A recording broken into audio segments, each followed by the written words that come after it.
Hammaga assalomu alaykum, hurmatli barchalar. Xo'p, bugun bizga Cobalt avtomobilini olib kelishgan ekan. Bu Cobalt avtomobili yeb-yangi MCM bo'ladi. Buni bilasizlar. Xo'p, bu mashinamizda bo'lib turgan muammo 3-injektorga ошибка chiqarib qolib turgandi. Bu gaz qo'yilmasida, ya'ni eskidan bu muammo bo'lib turgan ekan. Mashinani egasi ko'p joylarga olib borishgan, ancha sarson bo'lishgan. Xo'p, hozir biz buni puchuklarini ochib ko'rganimizda bilsanglar, mana bu yerda hamma injektorlarning ismlari, ya'ni bobinaning ismlari, o'sha Plus ismi, zavodskoy birlashadigan joyi bor, zavodskoy ulanadigan joyi bor. O'sha yerda 3-silindrni, injektorining ismi yaxshi ulanmagan ekan. Xo'p, aybi o'sha yerdan chiqdi, muammosi o'shandan bo'ldi. Ungacha akamizdan ancha sarson bo'lishgan. Xo'p, bu mashinaga biz qilib bergan ishlarimizda shu muammolarni hal qilib berdik. Bunga biz propan uстановка qilib berganmiz.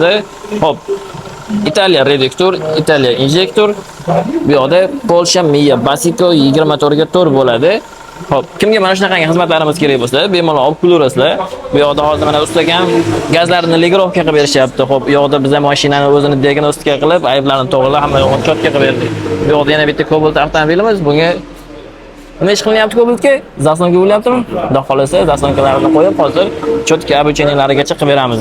Kimga mana shunaqangi xizmatlar kerak bo'lsa, bemalol o'zimizga murojaat qilib olib kirishingiz mumkin. Ishlaringizni chotki va garantiyali sifatli qilib bitirib hal qilib beramiz.